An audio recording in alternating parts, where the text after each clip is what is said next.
No, it's not okay to shovel with a baking sheet. It's ingenuity. It's something. Yeah. Yikes. Some Florida stuff. There's a chain reaction to how this offseason can go for the Kansas City Chiefs, and we're starting to see some paths narrow to how this thing could shape up. Some news on Trey Smith and more. Let's talk. Thanks for listening to KC Sports Network, proudly presented by Emprise Bank. If you're thinking about starting a business or know someone who is, check out Emprise Bank's SBA loans. It's always good to know your options, and they can be your partner in possible. Welcome into a live edition of the KC Laboratory presented by Emprise Bank. For Brett Goodwin and Alan Tipton taking over the Learning Tree, a beloved 25-year-old toy store was about more than business. It was about keeping the magic alive for Kansas City families. Emprise Bank made the transition seamless, guiding them through the SBA loan process so they could focus on building community and inspiring young minds. Emprise Bank, your partner in possible. Visit emprisebank.com/SBA to learn more. That is Emprise Bank, member FDIC, a tremendous partner in possible for KC Sports Network since our foundation. And I'm here with a pair of Matts. Actually, there's three Matts here because Wednesdays are Matter Days. Matt Swanson here with Matt Hamilton and Matt Lane. Matty Lane, another founding member of the KCSN, a foundation of KCSN. How are we doing? You know, we're doing pretty good. It's been a big week for me. A lot of draft guide work's been going in, and did you guys know you can now pre-order your KCSN draft guide? Version 7 is available to pre-order. You can go to gum.co/KCSN25. I'm sure Kent will give you a much better read later in the show. But as of right now, I'm doing great. It's been a big week of draft stuff. We have moved on from the Super Bowl. We have gotten NFL football out of the mind. We are full head of steam to the draft. But I mean, to get there, we got to stop and take a little break and say, hey, how's this Chiefs roster looking? How's everything shaping up as we head into it? So we are joined by our expert, Matt Hamilton. How are we doing today, buddy? I'm good. I can't wait for that draft guide because honestly, I'm not just saying it helps me so much get prepared every year, catch up on everything because, I have these 2 months right now to really just cram session for the draft. As we talked about before, during the NFL season, it's so, I'm trying to keep up with 32 teams.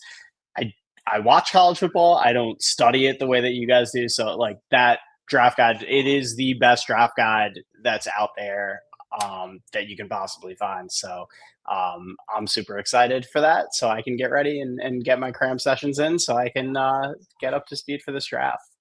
Thanks, man. I do think it's funny that you're like, I don't keep up with college football as much as you guys do, but you are also the only one of the three of us that actually worked for a college football program.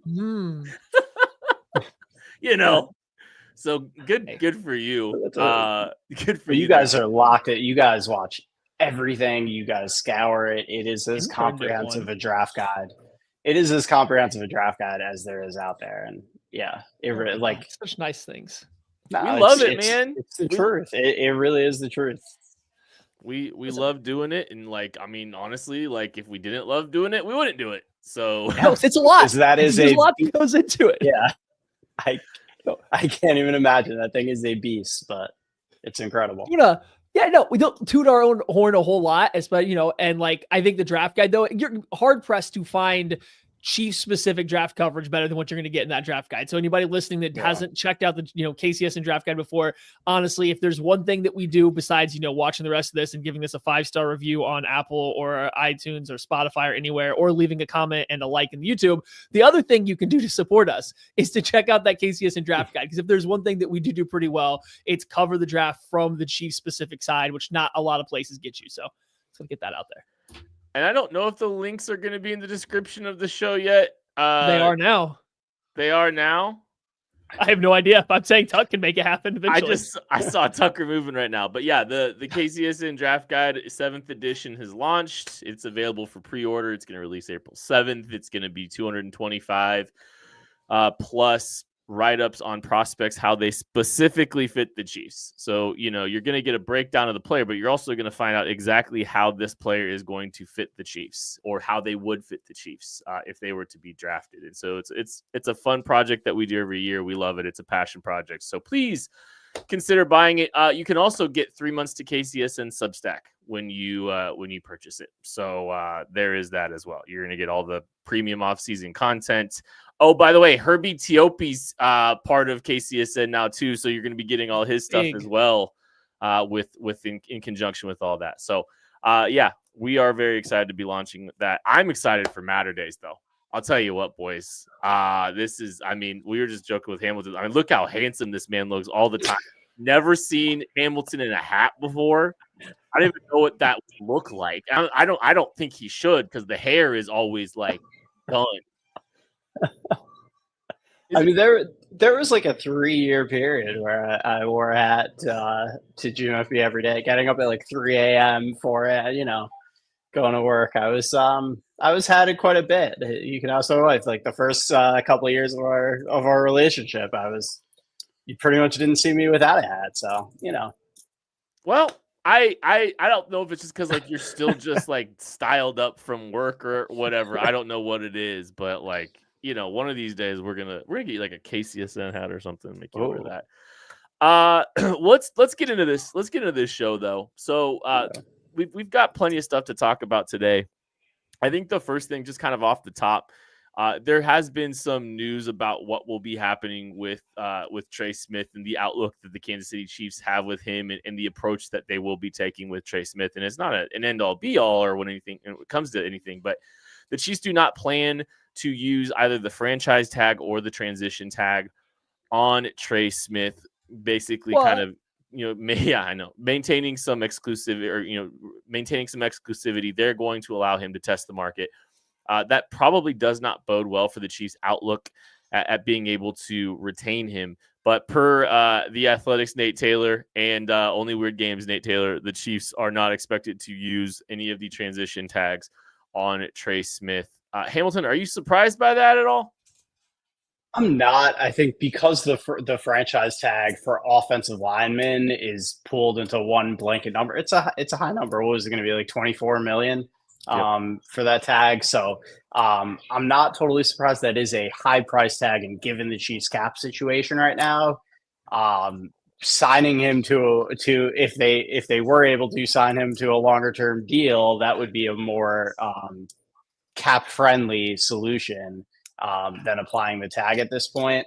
And I do think, I obviously love to keep him around. I think he's somebody that I don't think it would be the end of the world if they weren't able to retain him, because I think he is going to, there's going to be a competitive market for him out there, given the landscape of this free agent class. So not surprised. It would be a significant loss, but I don't think it's one, it's a be all end all for them. Yeah, I mean, we touched on it a little bit, I think, on Monday, Kent, too. It's not a surprise that the Chiefs are going to get priced out of whatever a Trey Smith contract looks like. And so the most likely way to keep him around would have been like a franchise tag him while you try to figure out the contract number. But I just don't think the Chiefs are wanting to play in that market, nor do they want to carry that big of a cap hit while they try to work out a trade. So we felt pretty confident that the Chiefs probably felt good in their good is a strong word, but they felt like they had a potential starting right guard on their roster already, that they are at least going to see if they can win that job going into next year. So I guess like my mind had kind of already been set that they most likely weren't going to get Trey Smith back, that there wasn't a lot of flexibility to tag and trade him, because who's trading compensation and then paying $22 million for a guard? Like, it's just, this kind of felt inevitable. It's just, it was intriguing to see that the information has now come out a little bit ahead of time. I wonder how that bidding war is going to go between, I don't know, like the Bears and the Titans, maybe like the Patriots or somebody to get him, but Bears and Titans. I wonder how that bidding war goes. Yeah. I would anticipate that Trey Smith is going to set the market with somebody. My guess is it's not going to be with the Kansas City Chiefs. I don't think that the Chiefs had the ability to do what they did in the tag and trade situation that they had with L'Jarius Sneed. There's just so much going on this offseason. It's not like there's,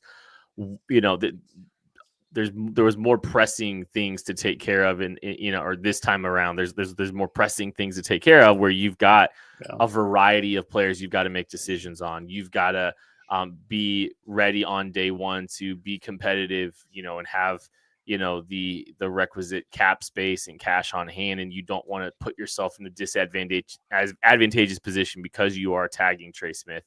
Especially with a tag that's probably going to be higher in APY than what he eventually gets on the market. And it could, who knows? Maybe someone goes and throws an absolute bag at Trey Smith. I think we talked about it on Monday, I think he's a better player than Robert Hunt, and he's younger than Robert Hunt, and he's a champion, and he's been part of a championship culture. So that's the stuff that people are going to be really gravitating towards. And he's really good at football too, but so it's, and you can always, with those longer term deals, you can structure them creatively, you can offset that cap, you can backload it, you can mess with that cap in more. The franchise tag, it's just such a hard and fast number that puts you in such a rough spot from a cap perspective. So but I agree, I think he is going to reset the market. He'll probably end up being the highest paid guard, especially with the news we got about the cap today being a little bit higher than was anticipated. So it's going to be a big contract. So that's what I was going to ask is did we think that the change in what the cap space was looking like to be this year is going to matter in terms of the Chiefs, whether they were tagging him or the outlook on bringing him back? So it seems like the reporting is that the cap is now, what is it supposed to be, estimated to be somewhere between $277.5 million and $281.5 million, which is about anywhere between $5 and $10 million more than what most people had expected coming in. So teams are going to have a little bit more money to work, or cap space to work with, than we anticipated. Do we think that changes the potential at all of the Chiefs either franchise tagging Trey Smith to play or getting competitive with him to come back? Or do we think it doesn't really matter in terms for the Chiefs in particular? Yeah, I don't think it necessarily matters, because again, I think it's just the market. The contracts are going to inflate with the cap now. It matters as far as the tag, but the tag is so much, as we talked about. I don't think it's the cap increase is enough to really offset that hit. But so as far as any long term deal we see signed, I think it's just they're all just going to be inflated now because the cap has gone up. Yeah, I think the small increase in I know it's small, it's still a few $1 million. I'd take that small increase into my bank account right now. But I think the marginal increase or expectation of the salary cap, I don't know if it really still frees up, a lot of the things that we're talking about, putting Trey on the franchise tag, hampering that situation still is the reality, right? That still is something they've got to get that resolved before they can do anything else. And I don't think that's going to be the case. So, and Chiefs are not expected to do that. And they've got a litany of other things that they've got to try to take care of this offseason. And there's a lot of players, including Charles Omenihu, and we will be back to talk about that. Right, Tucker? Got him slacking. Oh, he's so confused. There's a Mizzou basketball game on right now. Shop Chiefs tickets and more with no fees. Plus, save big with code KCSN at ticketsforless.com, the official ticket provider of KC Sports Network. I think the 2-break format that we're on right now is just throwing Tucker for an absolute loop right now. I think he's about to jump in. Hold on. Tucker in the chat. Yeah. I burnt the inside of my mouth, guys. I'm dealing with injuries over here. Quit eating pizza rolls, man. I burnt the inside of my mouth. I'm trying to pick a piece of skin out of the inside of my mouth. I had to pop my headphones off for a second, and then all of a sudden I see Kent giving me the "here we go, let's go." Golly, what do we got there, Talk?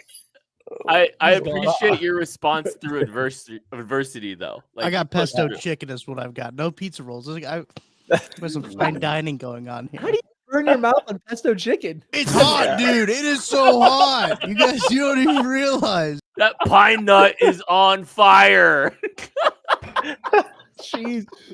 Well, I'm going to defend Tuck a tiny bit here because I had more to say about Trey Smith before Kent got us out of there. I just want to say I think we're going to hear a lot from fans that are going to be disgruntled about the Chiefs not getting anything but a potential comp pick for Trey Smith in the future for letting him go. They're going to look at this and say Trey Smith's a borderline blue chip player, red chip, blue chip, whatever it's going to be.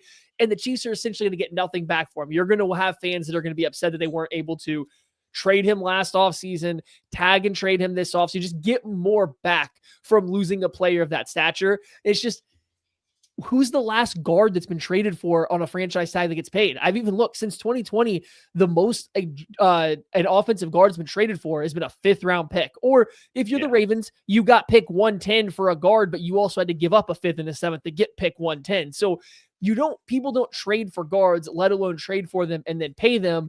You would at best be trading in a potential future 3rd round pick in the comp formula, hopefully, for a 5th round pick this year. Like, is that worth it? I don't think so. I do want to address, I understand that some fans will be upset about that, not getting anything back for Trey Smith, but that's the position he plays, and he's priced himself out of where I think the Chiefs will compete. And I feel like people underestimate the comp pick stuff. Like, they forget about that in the equation, because you're right. Whatever comp pick they're going to get is probably more than what they would have gotten on the trade market. And also, like, you're going for a 3-peat. You're not trading him in the offseason. Like, you want to have all your horses and freaking go for it. So that's part of the trade-off that you make when you're this good and you're competing for championships every year. So I don't think you can go back, there's no hindsight here. This is also what happens when you get good. Sometimes you're going to lose players. But luckily, the comp picks do exist, and they're not going to walk away totally empty-handed from it. Well, like the Chiefs deferred their assets on L'Jarius Sneed last year. It's a little bit different than a comp pick because, the comp pick formula can be affected depending on what you spend, right? If the Chiefs go and spend big time on a left tackle and they spend a lot of money, probably offsetting the Trey Smith deal. But you have to live with that at this point. The Chiefs were good to get something out of L'Jarius Sneed last year, and they wound up getting a very nice high 3rd round pick. Out of the deal. Cost them the entire free agency period because they were holding on to a yes, cap. It did. It put them a little bit behind the 8 ball as they were trying to navigate through all of that. So they don't want to do that again, and they shouldn't, because this year's a little bit different, I think, because I think there's more pressing, there's so many free agents they got to make decisions on this year and this go round that I think it's going to be a challenge. So one of those Messi just scored in Kansas City. Just want to say that he scored a goal in Kansas City. It's cool. Well, it's negative degrees there, so good for him. And shout out anyone is there. It is actually, literally, you know what? It looks like there's a fair amount of people there to watch him play. If you buy, here's the truth. People probably spent hundreds and hundreds of dollars to go see Messi play at Sporting Park, and there's no chance they're missing it. Right? Oh yeah, and they just got their money's worth. Again, he just scored. They got their money's worth. They got everything they wanted. All it cost them was, hypothermia and a toe or two for the golden toe. Charles Omenihu time. So, Matt Hamilton, you work on a fine program up in Adams with Kay Adams, and Charles Omenihu, a incoming free agent from the Kansas City Chiefs, was on the show. I know you said a lot of interesting things came from that conversation with Charles Omenihu. Wanted to hear what you thought about that. Yeah, and the whole thing will air tomorrow. We recorded it today, so there's a couple bites I think that got put up on Twitter this afternoon. But it was just interesting, like getting his, him reflecting on the Super Bowl first and foremost.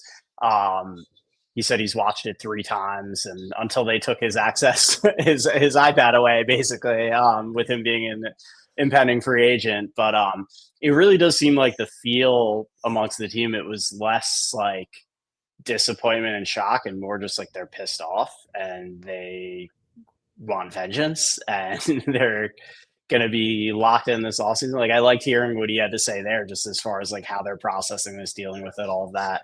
But as far as his status with the team, I mean, it really does sound like he wants to be back in Kansas City and run this thing back and take another shot at it. But I think there's also an understanding of, how many more bites at the apple is he going to get to, get paid? And we know pass rushers are, there's always a market for pass rushers. He mentioned the Commanders and wanted to sack Jaden just because he likes Jaden. And then he mentioned wanting to sack Jalen Hurts a bunch. So he brought up the Commanders a few times, which I thought was interesting. And of course, there were some more shots at the Texans, of course. I don't think he's going to be going back there. But yeah, it does seem like he's not a fan. But he is, it does sound like he really wants to be back in Kansas City. But yeah, it does seem like the money, there's not going to be I didn't get the feeling there's going to be a discount for him to come back. I think it's going to be, he wants to be somewhere where he can be relevant, be in the playoffs, be a part of a winning situation. But yeah, I think, the highest bidder is probably going to win this one, was the sense I got. But yeah, he really does. He loves Kansas City. He loves his team. He loves his teammates, wants to be back.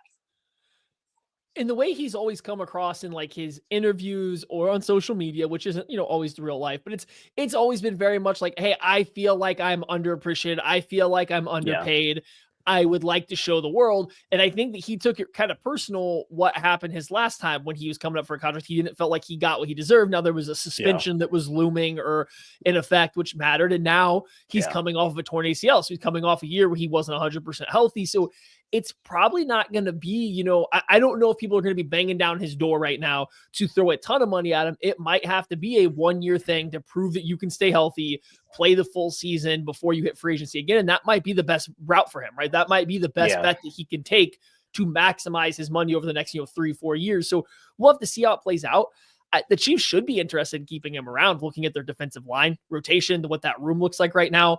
I just don't know if they are going to have that within their budget and what they plan to do. But like, if we're talking about guys, and I think we're about to go through the whole, team and some where their holes might be, if there was a player that I'd point to that says this guy could be pretty darn important, especially without having to break the bank, he might be one of like the first guys towards the top of that list that would go a long way in shoring up at least one position group that's kind of questionable.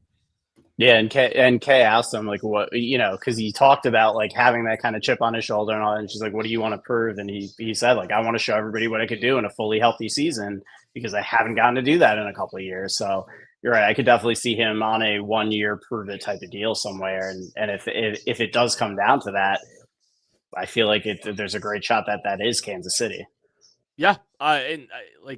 I think for him, like the Chiefs signed him to a 2-year deal last year or 2 years ago because, he was coming into the season with a suspension. And then so he gets off to a late start there, plays good football down the home stretch, hurts himself in the AFC Championship game, gets all the way back. Like it's tough. There is good tape out there the last couple of years of him. It's just a matter of like how our team's going to evaluate somebody that has, missed a lot of football over the last couple of years. I'm very fascinated. I will say, it does seem like there's plenty of Chiefs, former Chiefs that wind up with the Washington Commanders. Like we've seen it happen a couple times here. So like, I mean, Nick Allegretti, Jared Wiley, not Jared Wiley, Andrew Wiley. Andrew Wiley. Yeah. I think Kendall Fuller went back to the Commanders one point. Yeah.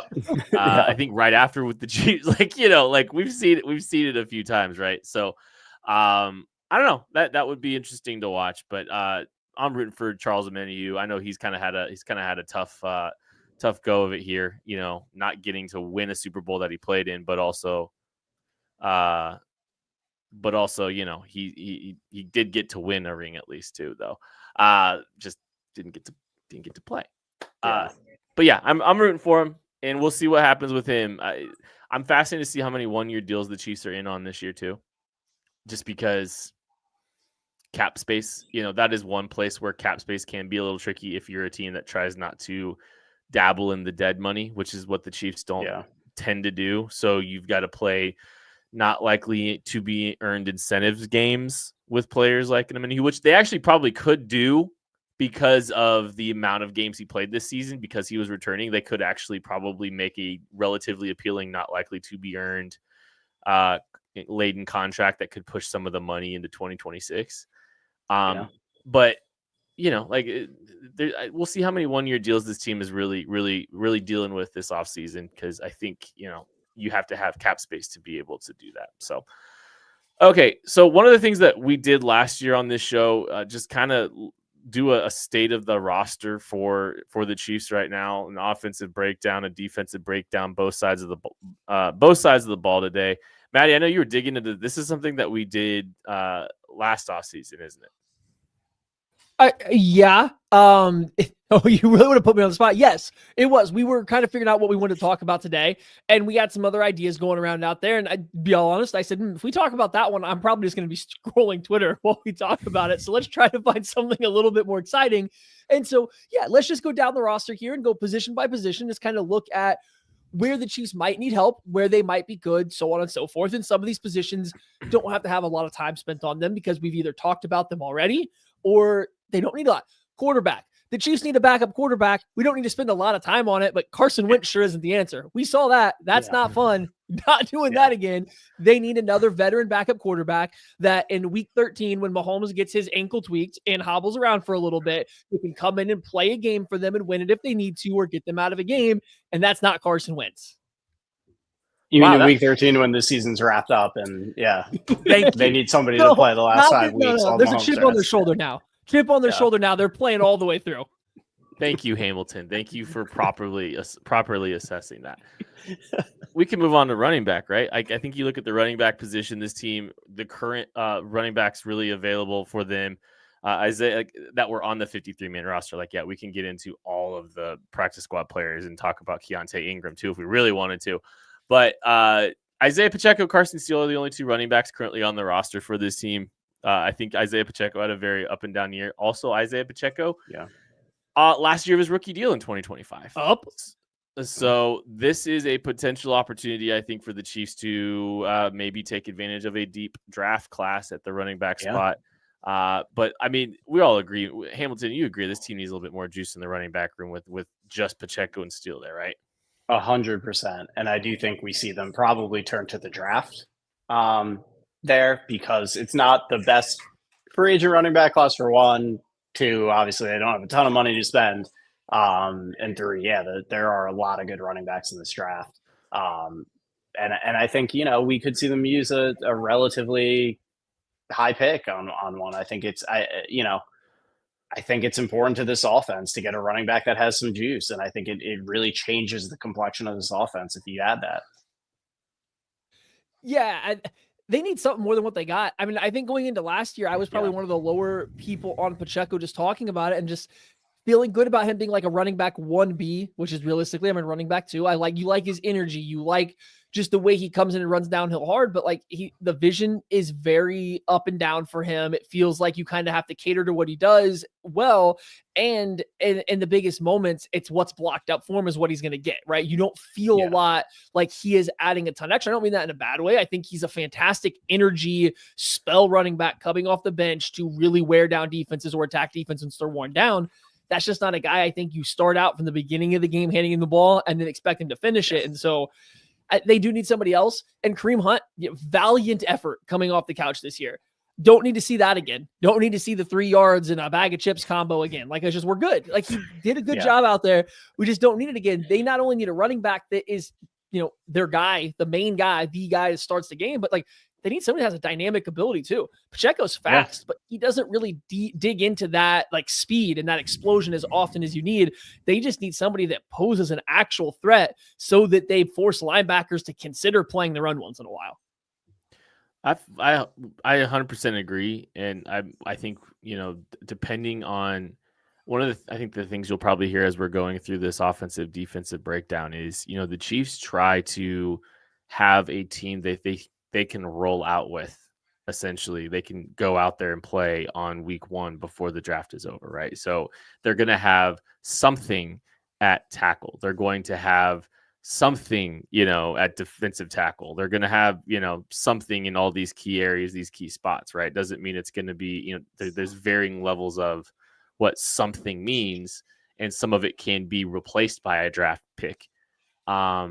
But I think I'm very curious to see how settled the roster is heading into the draft and how that allows the Chiefs to invest in the running back position, where they're able to comfortably do it. Because, if they feel pretty good about the state of the roster. They could best player available, and I bet you there's a running back at the end of round 2 that's the best player available on their board. And like that's it. Like, but if they feel like they need to make sure they're taking care of some of these other higher value positions, you're still going to find a capable back, a contributor in round 4 of this draft as well. So, I think that's going to be one of the more interesting approaches. I think that how this team is able to approach the running back room, and where they're able to eventually do it. It's a weird year. I know we're going to be real quick at this. It's a weird year for this just because a lot of teams had a success with veteran running backs this past offseason. So are NFL teams going to overvalue that, or are they going to see it as an outlier because it was the really good place? Although like a guy like Joe Mixon's just been solid, and then he goes for the Texans and he plays really well. So just a veteran running backs that are available might go for a little bit more than what we anticipated, but then you're supposedly have one of these better running back drafts since of all time. I mean, especially of this decade or anything like that. So just what is it going to look like? I'm very curious to see how this running back market plays out.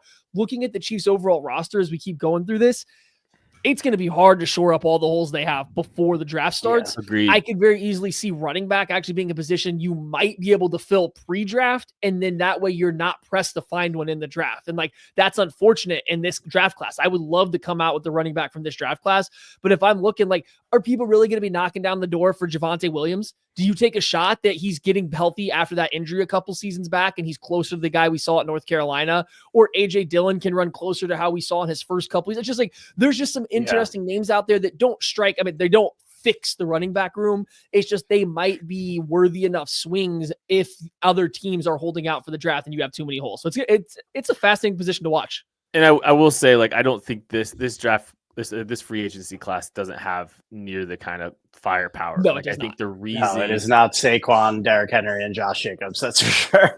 No, like I said, even Joe Mixon's better than anybody available this year. Aaron Jones, when healthy, maybe is on that level, but that's it. That's it. And he's 30, 31 now too. So it would be a very Chiefs thing to sign Nick Chubb, see what he has. I think it'd be a Chiefs thing to take Javonte Williams, 25-year-old running back who like was good coming out. I don't know. That seems like the most Veach-like move of the guys that are available. Let's look at the wide receiver spot, and this is another very thin position for the team as they're walking into free agency. It's here's the list. Really, Xavier Worthy and Rashee Rice. That's it. No, there's two more. Sky Moore, Nico Omenihu, but you're not Nico. taking them really into Don't consideration. Sell Nico short. Yeah, Nico's a great returner.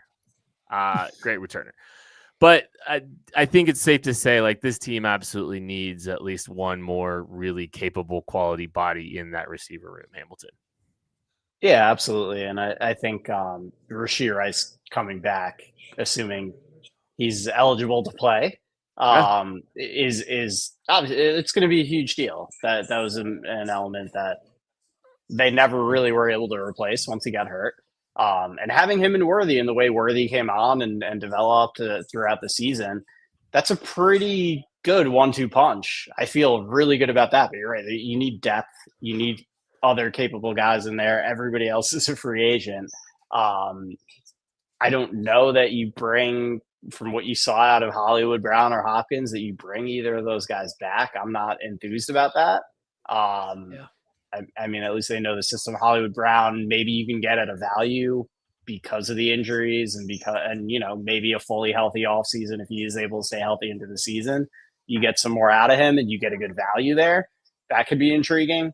But you're right. Like that, there need to be more pieces there, but I'm not overly concerned because I think, Rashee Rice, assuming he is eligible to play and has no, lingering effects from that injury, I think, that's a huge deal. And Worthy, I love the way that he came on, and I think he's going to make a big jump in year 2. So I like that as a 1-2 punch. I think it's the best that they've had, since the Tyreek Hill days.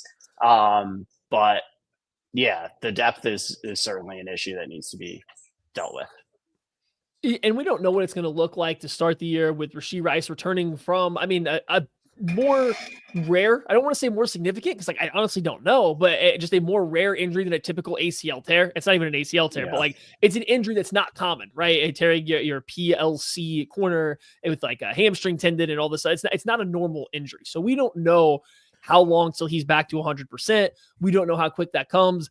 Just guessing based on, some of my athletic training classes in college, it sounds like an injury that you're probably looking at more after this year coming back closer to 100% than this year. And I'm by no means an expert. It's just, this seems like an injury that's like a year and a half, 2 years until you return to your full form. So we don't even know what he's going to be able to provide this year, or a suspension that's still potentially looming, right? So they might need help right away.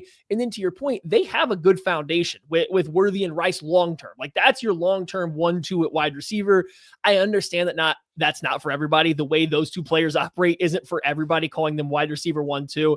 I think for the Chiefs, that's going to be fine. That's something that Andy Reid and this team will like, is their top two receivers. So there's not pressure, I think, to get another young rookie with a high valuable draft pick that you're planning on keeping for 4, 5, 10 years, whatever it's going to be.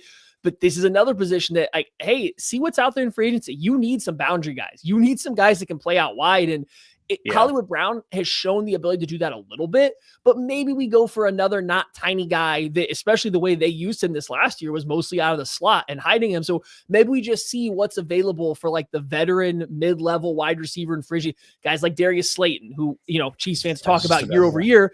He goes and plays outside and he gets 600 yards every year and a terrible offense. Just bring a guy like that in. I just think that does a lot for what your offense can be and open it up. So just a player like that to play on the boundary seems very likely heading into the draft from my standpoint. It's interesting. You know who played the highest percentage of snaps of any of the free agent wide receivers in this class? Any guesses? Highest percentage of snaps. I actually have a pretty weird guess. Is it Elijah Moore? No, he's third. He's up there. Slayton is second. Josh Palmer. Okay. It is DeMarcus Robinson. 81.8% of snaps for the Rams. Dude, just ripping post corners all game long. You love to see it. I mean, like a Josh Palmer, maybe, though. I was throwing him out as maybe a guy he that type of player for sure. Yeah. And I don't hate that idea. I do think like you say, long term, Rashee Rice is going to require an extension if it's a long term plan, because Rashee Rice, there's a chance Rashee Rice and Xavier Worthy only playing 1.5 years with each other, because Rashee's going to be on year 3 of his contract here this upcoming season. All right, let's talk about the tight end spot. Noah Brown's a free agent. Sorry, I wanted to throw. I want to throw one before we move on. Sorry. Let's go. What if, coming off this injury, what if Stephon Diggs is an option? How would we feel about that? Absolutely. I mean, it's always a money game, right? It's always a money game. How mad is Stephon Diggs at Josh Allen? Does he really just want to be in the playoffs? Does he really just want to be in the playoffs? Because, hey, you know what? He could be on the other side of that confetti for once. He's gonna. Oh gosh! I will play for free. Just let me. He just actually. I don't know. How does this contract work? Is he due money from a team's already? I don't know. I'm not gonna look that into it right now. I don't know how his contract's set up. I don't know, but it would be funny. It would be. He would fit funny. too. How does Justin Depsinger, Deppengieser asks, Diggs is dating Cardi B. Does that factor into this at all? I'm pretty sure Taylor and Cardi B have seen each other and met before, so we're good. Oh, that's true. Well, that maybe Travis Kelce still is on the roster. I have a. How does the NFL feel about her? About Cardi. Is that gonna? We'll find out, I guess. Potentially. I have a take about tight end. I know that. I see that one. Travis Kelce gone or not, if he's gone, Noah Gray, Jared Wiley, Peyton Hendershot, it's not the best tight end room, but I don't think this team is going to try to get too crazy at the tight end spot when it comes to free agency. If Travis Kelce walks, I just think the offense changes. That's what my kind of held opinion. Obviously, if Colston Loveland's there at pick 31 for them or something crazy like that, or they really like Elijah Arroyo and he falls into their laps at some point in the draft or something like that, a good tight end class from a rookie perspective.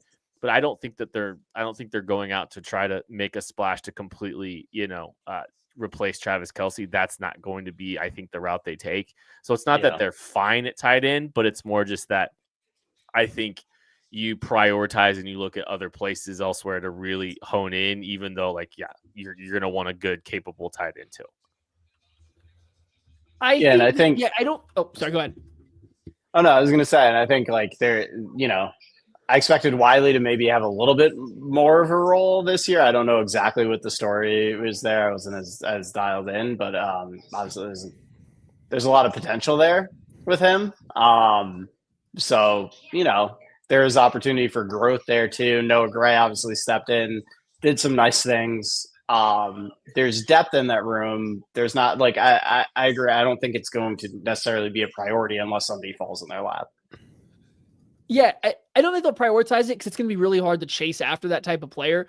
I do think, though, they will covet a tight end that they can use on all downs and distances. And I don't think that's anybody that we have named so far on the roster. I think that's where the issue comes in. I don't think Noah Gray is a guy that you can put out there the way Andy's offense is structured and have him run all those routes and be like expected to win in some of these situations. I also don't think that he's the greatest blocker. So it's not even like you're getting a bonus when he's the only guy. He's a fine blocker. It's just like he's not changing the game in any fashion, right? Like that's it completely. I think if he is your starting tight end, you're not gaining any respect. Wiley has some athleticism that if he is healthy and it really does pan out and he figures out the NFL, that he can, maybe demand some respect as a receiver, but even that's not a guarantee coming off of a season-ending injury and stuff like that. And, we're talking a day 3 pick who is still trying to learn. So I do think they need a tight end because I don't think any of these guys we've named are starters if Travis Kelce's not back. I just don't think any of these guys do what's going to be required of the position. It's just, I don't think they are going to bend over backwards and spend a lot to get it.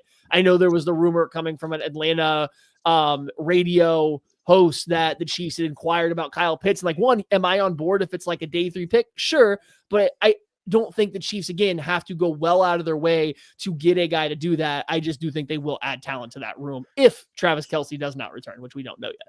Yeah, and I just think it's just a matter of how, I just don't know how major it will be if they do it, just because we've seen this team trot out a bunch of, look, like Anthony Fasano was tight end 1 in Kansas City when Travis Kelce was hurt, and we'll see.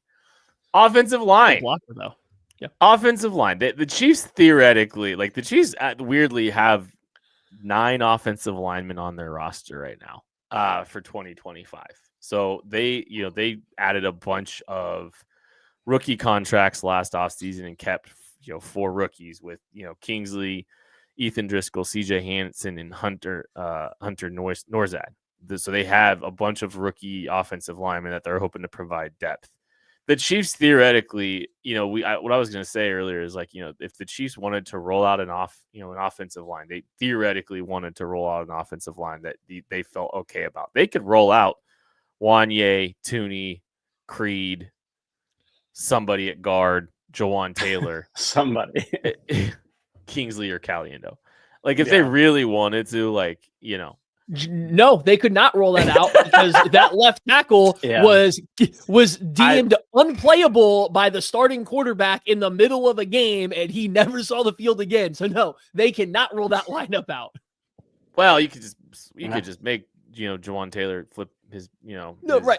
You could make it work by shoving Kingsley at left tackle and then going across the board with essentially what you said. Yes, they technically have the bodies that can fill those positions to some degree.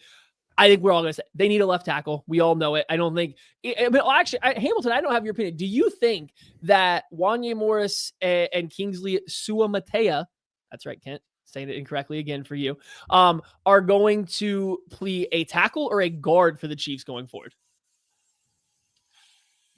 I can't imagine them playing tackle. If they have to, if we see them at tackle, there's a problem. But yeah, I could see, there is likely going to be a hole at right guard. So I think there's going to be opportunities there. It's just tough. Like we talked about last week, the tackle the market for a left tackle right now is not super favorable for the Chiefs. If we're watching, second string tackles that didn't look great for other teams after the show. going through film. It's not a great sign. So yeah, I don't know. Like it does concern me. This isn't a great draft for. This isn't a great free agent class for. Outside of Ronnie Stanley, who is going to be out of their price range. I don't know where the answers are going to come from, and I think that is a little scary here because obviously we saw, in the biggest game of the year what happened, but at the same time, they did manage through most of the year with that, and again, 15-1. Mm-hmm. You just don't want to be in that. You don't want to have to manage it because it clearly it affected Mahomes throughout the year. You have this, you have one of the greatest quarterbacks of all time. You don't want him constantly, worried for his life out there. It's something they have to address. I just don't see the path for them to fix it right away. And that's the scary part. It's going to take some creativity here. That's been the process that they've had to navigate over the last few years. Is just I've defended the process because this team is simultaneously chasing a ring and trying to win now. And that's or trying to, manage for the future. And it's hard to find that left tackle. Nick Jacobs posted some great stuff today, just kind of looking at where different, left tackles have been taken or how they've, how the team has acquired them. And only 5 free agent starting left tackles out there, period, of the 32 teams. Most of them drafted by their original team in the first round.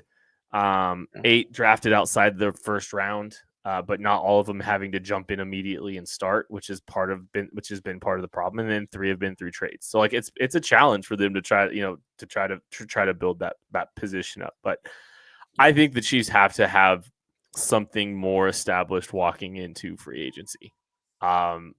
Theoretically, that's this guy. You've got 9 on the roster, and they have to elevate that room with some kind of veteran presence to give Patrick Mahomes confidence on the left side of that offensive line. So I think it's a challenge to try to figure out how you do that with a draft pick too. So I think this team's got to find a way to get a veteran presence that Pat's going to be able to trust moving forward. We're going to take a break. We're going to talk about the defensive side of the ball right after this. Thanks for listening to KC Sports Network. Make sure you download our new app. Find it on the App Store or Google Play. Just search KC Sports Network. Entertain, educate, inform. KC Sports Network. Really hope that Tucker's mouth's okay. It was good enough. He's giving me the thumbs up as he gets carted out of his basement. He's got the thumbs up getting rolled out. We're gonna have to wear those armbands next show. We're gonna wear Tucker Franklin shirts, just in warm-ups. our vocal exercises before the show starts. Who's Tucker's rival? Because then they're just gonna have to eat pesto chicken on the podcast. Who is Tucker's rival? Might be me. You wow! When we lofty of yourself. Tucker has no rival. I just mean me and Tucker, we go at it when we're in the group. We're in a in-person setting or something like that. We're just messing with each other the entirety of the trip, the entire Shrine Bowl. We were just messing. It's mostly with just each other. Tucker picking on you, though. It's not really a back and forth. It's just Tucker picking on you.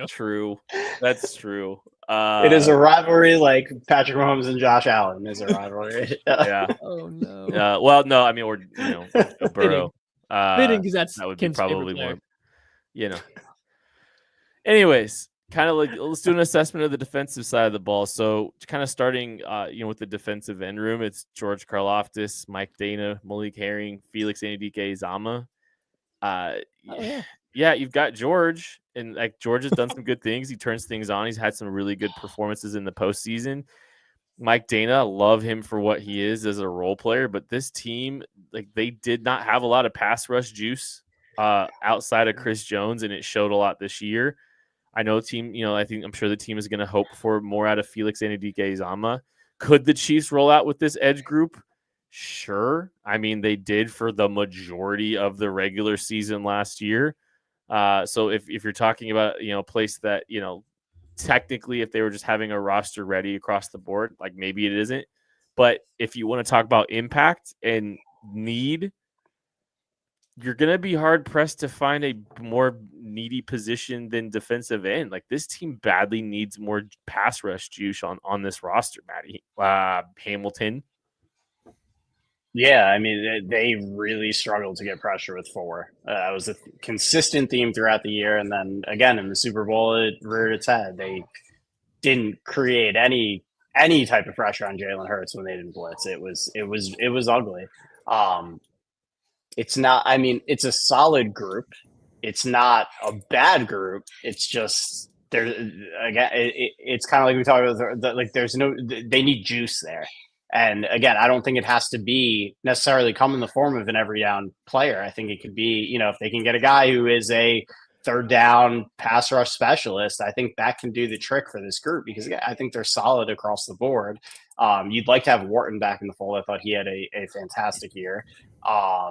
But yeah, I think they're solid across. It's just that missing ingredient. They need some juice. They need some explosiveness off the edge, which is what they were really lacking. And I think they hoped Enudike Uzama could be that guy. I think when they drafted him, obviously that hasn't worked out thus far. But yeah, they desperately need an influx of some juice off the edge. They definitely need somebody that's ready to step in and play early on, right? And this is like me. This is a weird position because I do think somebody like Omenihu coming back would make a lot of sense. Or if you go looking around in free agency, like there's not a lot of studs out there that are available, but there's a fair amount of guys that can come in and play snaps that should probably play them over a Mike Dana.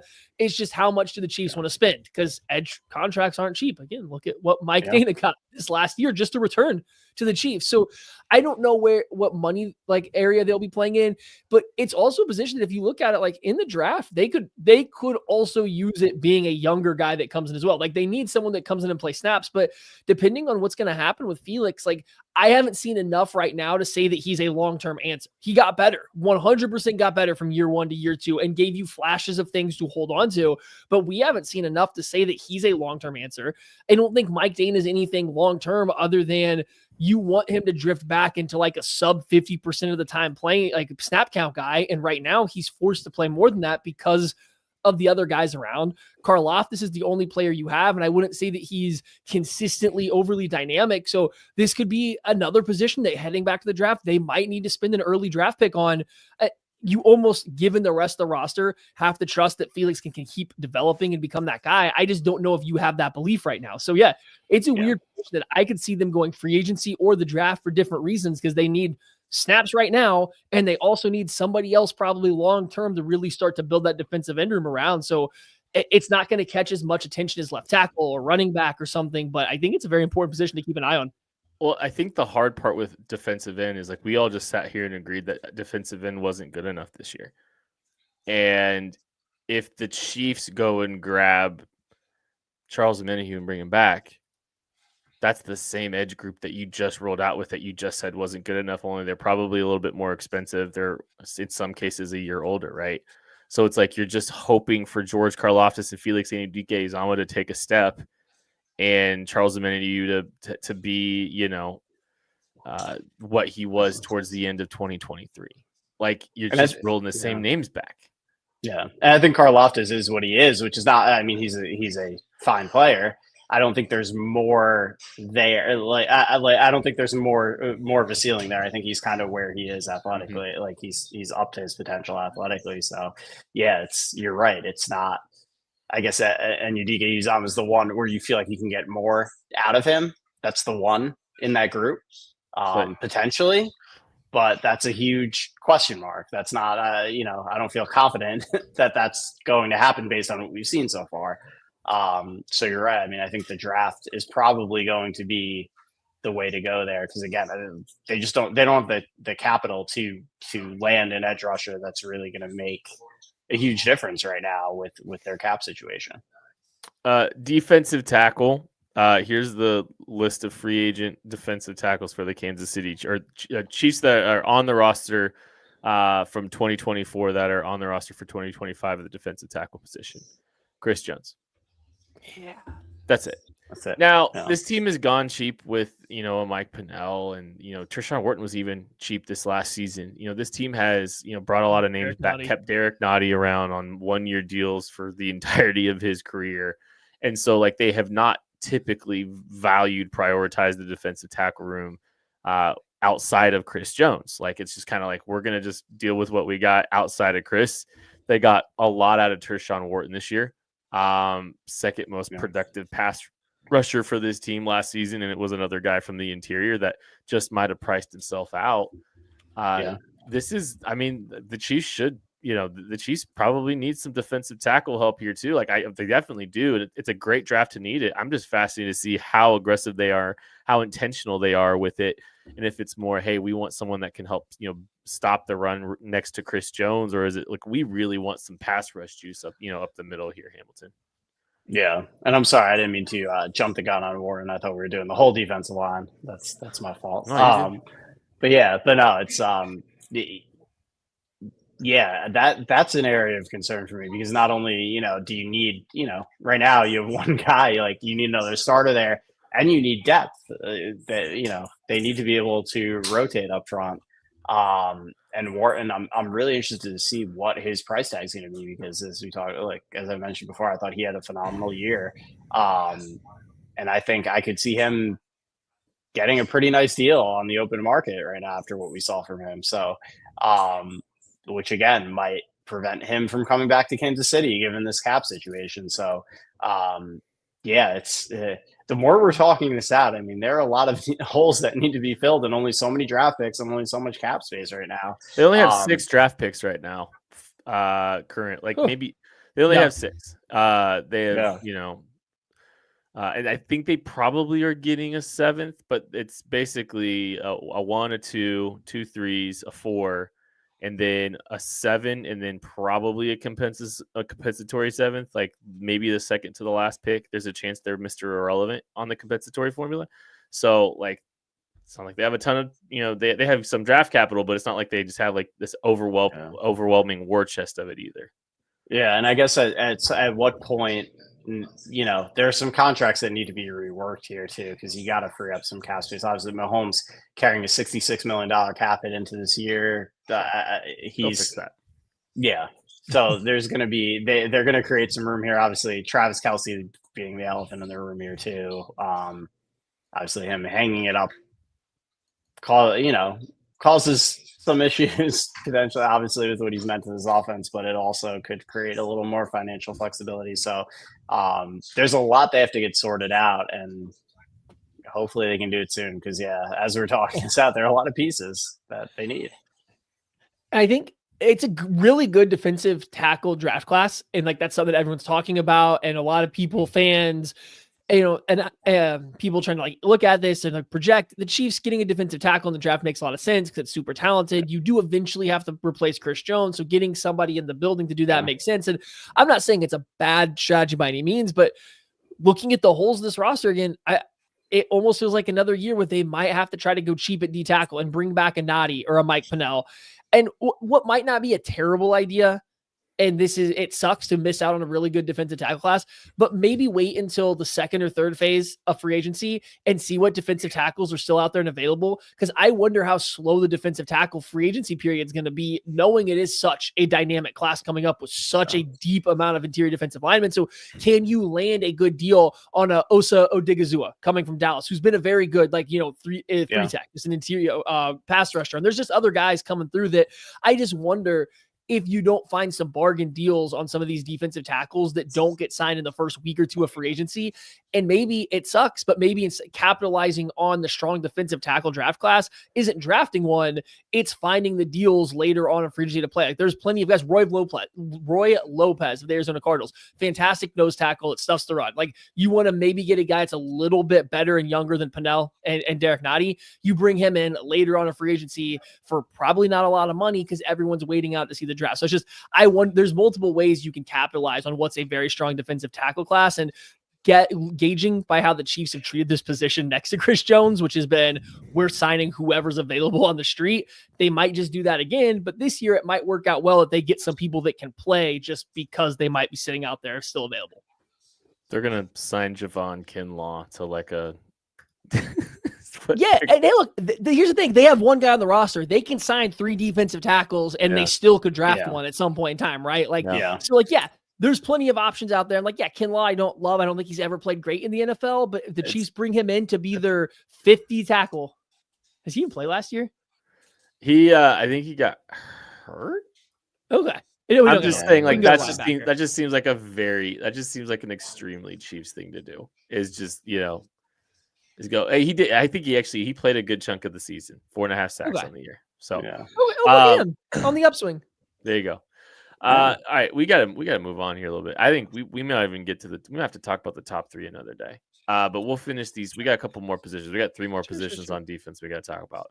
Linebacker, theoretically, if the Chiefs moved on from Nick Bolton, they'd still have Drew Tranquill, who could be their new green dot, because Drew Tranquill's been the green dot for this team in Nick Bolton's absence. You've got Leo Chanel as a piece, and like, you can probably figure out the linebacker position in a cost-effective manner if you were to get rid of Nick Bolton. I have a feeling he's probably back. So like, but if Bolton isn't in the picture, like, how big of a move, Matt Hamilton, do you think the Chiefs have to make at the linebacker position, knowing that you've got Drew Tranquill and Leo Chanel back? Yeah, I mean, Tranquill isn't ideal either there. Right, he has been the green dot guy in the past. From that standpoint, you can trust him, but from a physical athletic standpoint, I think it's, he's not going to get any younger from this point forward. And if you lose Bolton, I think it becomes a significant area of need. I agree. I think of the 3 big free agents, right? I think we can agree are Bolton, Reed, and Trey Smith. Mm-hmm. I think of those 3, I think he's probably, I would say, is the most likely for them to bring back. Agreed. And so I think, I would hope they do that. I think he's shown enough, like he deserves it. And I don't think the price tag is going to be crazy given the linebacker market and the way the position is valued across the league right now. So, I think if they bring him back, I think they're fine there. I still think you can upgrade over Tranquill, but it's not, compared to some of the other areas on this team that we talked about, it's not as big of a concern. Yeah, I mean, we'll have to see what happens with Bolton. Without Bolton, I don't think they have to sign a linebacker in free agency either. I think you could survive a year with a Drew Tranquill, Leo Chanel, and then whatever rookie you would obviously have to be draft somebody. Then it would become paramount that you did draft somebody in this upcoming draft class. But I don't think they would have to go to the free agency route. They could, especially to just make sure that they don't have to play a rookie right away. So we'll just have to see. If Bolton comes back, then they definitely don't need to play in free agency. Maybe you find a deal in the draft that's kind of like they did with Jaden Hicks, where it's just, the value here is too good, so we're just going to take him, stash him for the future when Drew Tranquill's contract is up, or Leo Chanel tests free agency himself to see what's there. It's like, I wouldn't be surprised to see a linebacker added at some point in time, but without knowing what's going to happen with Bolton yet, I don't want to, can't jump the gun too much. I would say this though. The most one guy that I think is the most intriguing free agent, Dre Greenlaw, coming back from that injury in the Super Bowl 2 years ago. He's a very good linebacker when he's out there. And I'm intrigued to see where he goes. Does he end up back in San Francisco to kind of be in Fred Warner's shadow? Is he ready to go out and take branch out on his own a little bit? How much money do the Texans pay him to come in there and set the tone? We're just going to see kind of what happens with him in free agency. Willie Gay's in free agency again too, boys. I mean, you just, just bring him back too. That's true. Why not while we're at it? And there are some good options on this market, more cost-effective options that can get the job done. So, if they do move on from Bolton, I think there are guys that can fill, some of those gaps like you talked about. All right. Cornerback, Jalen Watson, Trent McDuffie, Joshua Williams, Najee Johnson, Keith Taylor, all on the roster. I think the entire cornerback class is free agents in 2026. So obviously I kind of a weird spot where it's not Roland Wallace. Well, okay. I still have him as a safety. I know. But I think when you're looking at it, right, like this is one of those like short term, they're good. long term they badly need one, and like extending Trent makes sense, and that kind of stuff. So like, yeah, this is probably this is one of the most settled positions for 2025, but it doesn't preclude them from making a move that helps them look to the future a little bit at corner spot as well. Hamilton. Yeah. No, I think, again, with where this roster stands right now, they're, I think they're fine at corner for 2025. I think, they have a lot of other bigger problems. I don't think, and even long term, like I'm not even thinking about long term right now. Like I think they're in fine shape, and you cross that bridge when you come to it. Yeah, I'm with Hamilton there. I don't think you go out of your way to make this happen. If, again, you get later in free agency and somebody that you think can come in and play is still available and you want to bring him in because you need somebody in the future and you think you can improve over a Najee Johnson or a Chamari Connor playing in the slot, sure, have at it. Let it rip and see what happens. Same thing with the draft. If there's a value that falls to you, absolutely go for it. But we've gone through this entire roster up to this point. We go over an hour yet again. That's 3 labs in a row, I believe, for those keeping track. So, first time for everything. So yeah, it's just, oh no, it's 3 out of 4. Sad. If there's somebody available that makes sense, go ahead and do it in the draft or in free agency. But like, I don't think they need to trip over themselves making it happen, looking at all the other holes they have going on. And I think this is one of those things that's like, if you told me if the Chiefs feel decent about where their roster sits heading into the draft and like they just love a cornerback that falls to them in round 1, like just take it. Like just do it and make it a strength to strength and upgrade Trent McDuffie, Jalen Watson, and a rookie cornerback instead of Joshua Williams, Najee Johnson experience. Like totally understandable. But like again, like I don't think very many things are off the table for the Chiefs when it comes to just, if they feel comfortable about where their roster sits heading into the draft. All right, safety, and then we'll get out of here. Jaden Hicks, Brian Cook, Chamari Connor, Christian Roland Wallace-ish. I mean, he played, that's where he lined up there during training camp. He lined up there during, training camp preseason games. And then he played exclusively in the slot. I don't think we saw him ever play outside. But there's your safety room. How do you feel, Hamilton, about a Jaden Hicks, Brian Cook pairing with Chamari Connor if the season started tomorrow? Yeah, I mean, I don't feel terrible about it. I thought we saw some good things out of Hicks, especially as the season progressed. I do think you want to bring in, if you lose Reed, you want to bring in another veteran there. And there's some decent options out there on the market that shouldn't totally break the bank, whether it's like a Xavier Woods, again, not ideal solution, but just a veteran to have in there. You wonder with Justin Simmons at this stage of his career, what he's valuing. If you can get him on a deal, he isn't the player he was, 4 years ago. But again, if you're looking for a guy, an intelligent guy, captain of the secondary type guy, which is what Reed was, like he's a pretty good fit. And again, if you can get him at a value, that's a great option to replace what you're losing in Reed. So there are options out there. Again, I like what we saw out of Hicks. I would love to have another veteran in that room if you lose Reed. I get real nervous about this safety room without Justin Reed, with Brian Cook, and then like Jaden Hicks has been very promising. But I just get really nervous about the reins being handed over to those two guys next year, especially with what Spags asks out of his safeties and his entire defense. And we talked about it again earlier this week. Look at every move Spags has made as a defensive coordinator since he's gotten back in the mix. What do you do he got Justin Reed, and Justin Reed's super important to all the rotations that they do and covering up everybody's mistakes. First thing he does in Kansas City is say, get me Tyrann Mathieu because I need him to make this defense work. What did he have in the Giants? Landon Collins. And when did he have his best years in the NFL? With Spags, as he was moving him all over the place. I don't think I'm ready to say Hicks is that guy yet, and it's definitely not Brian Cook. I mean, honestly, Brian Cook probably needs to be relegated to a third safety role because, like, the more he plays, the more he's kind of his career arc to me is reminding me of Mike Edwards. And when you see him sparingly, he makes nice, flashy plays. When you put him out there a lot, you start to see some of the weaknesses get exposed. So without Justin Reed, I think this becomes actually a pretty big need for them. And I guess good news, I think the top of the safety class and the draft class is pretty good.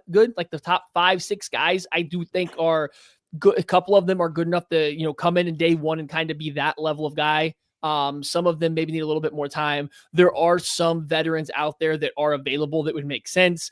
If randomly Javon Holland wants less money than Justin Reed, hey, go ahead and see what that looks like, right? I mean, like I'm looking at market values right now, and like that's just what it's coming up right now. So we'll just have to see. But I do think that they need to replace Justin Reed with a safety one for this team, someone that allows Spags defense to go. I get real nervous what that coverage unit looks like without him. Well, I mean, Cook is the scary element there. Like it's almost the unknown in Hicks is intriguing, but we've seen enough. They were taking Cook off the field for Jaden Hicks in the playoffs, like not all the time, but in moments. Like it became like, hey, let's put this other guy out there, and it still was Justin Reed that stirred the entire drink. So I get nervous, especially looking at the history of Spags defenses.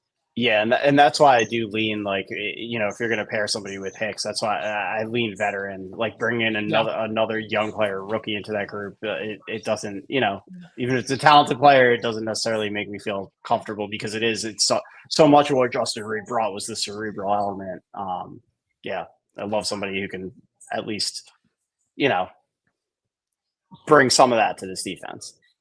Well, there's a lot of issues on this roster that the team's going to have to address over the next few months. And I think, we'll see the path to how this team gets built narrow after free agency and then what they're able to do with the draft and how they approach it. It's going to be an interesting offseason. It's a massive offseason for this team. Make sure you're checking everything else we got going on at KC Sports Network. We're going to have you covered for all of it. And hey, check out that draft guide, gum.co/KCSN25. They'll get you ready for the NFL draft. That is going to do it for this episode of the KC Laboratory. Thank you all so much for listening, watching, supporting. We love you. We appreciate you. We'll catch you later. Kent survived an hour and 11-minute show. And we only